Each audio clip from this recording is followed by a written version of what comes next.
Thank you. I'm Ruth Maclennan, and I'm going to show you a work in progress. Actually, would it be possible to turn off the light that is shining right in my face and the one that's shining right on the screen? Thank you. Oh, that's much better. I can now begin to read. So I'm going to show you a work in progress, or rather a fragment that may or may not become a work.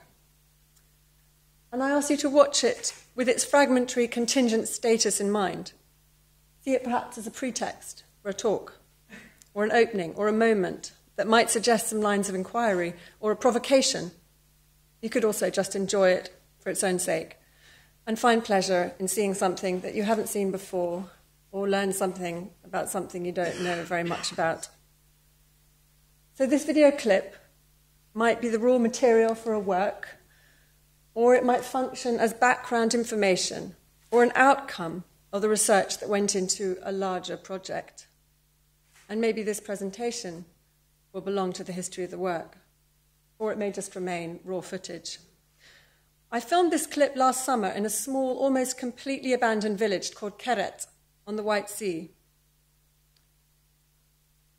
So first of all, the age of this photograph immediately suggests, to me at least, that everyone is dead.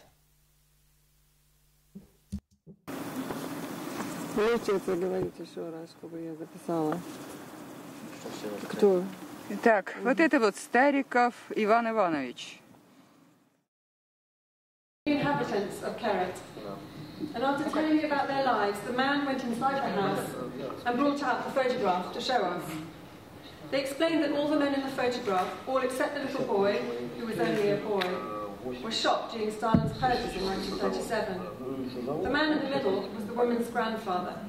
The photograph can be taken in a straightforward way, a simple image showing something from the past. These people disappeared. It's possible to imagine this photograph, or a similar one, can you hear me, being kept in an official archive, a regional or state archive. But it isn't. This is important.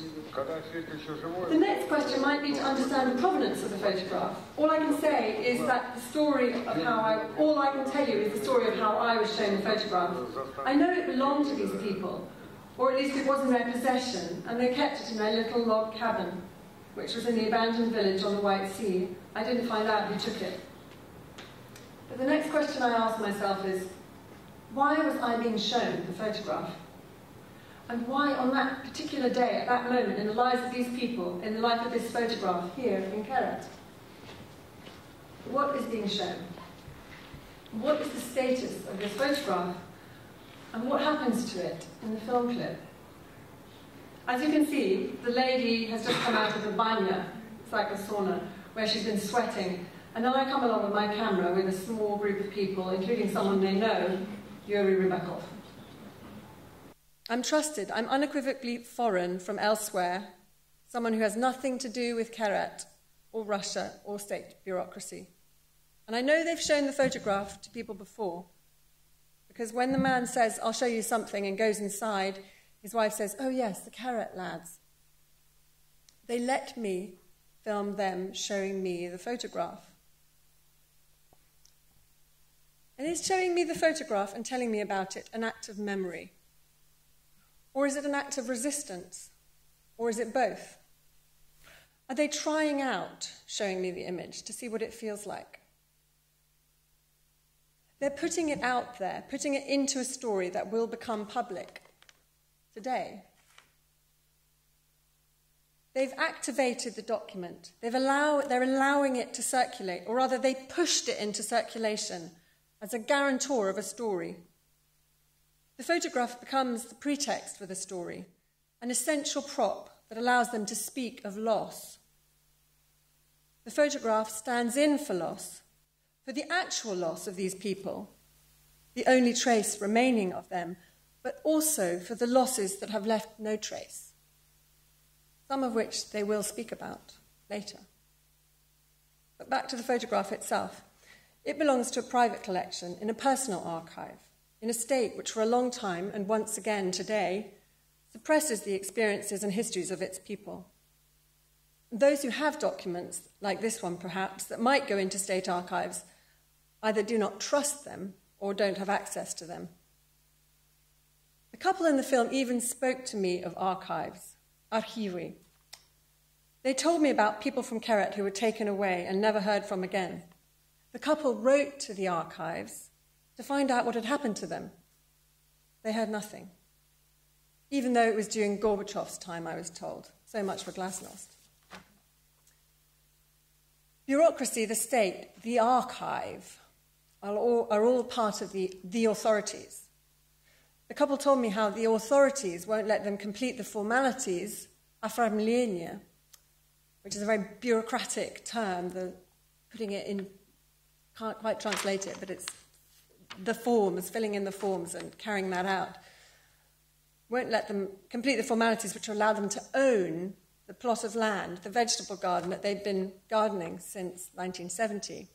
Whereas, of course, Muscovites can come in and build their cottegi, their little cottages, easily with easements.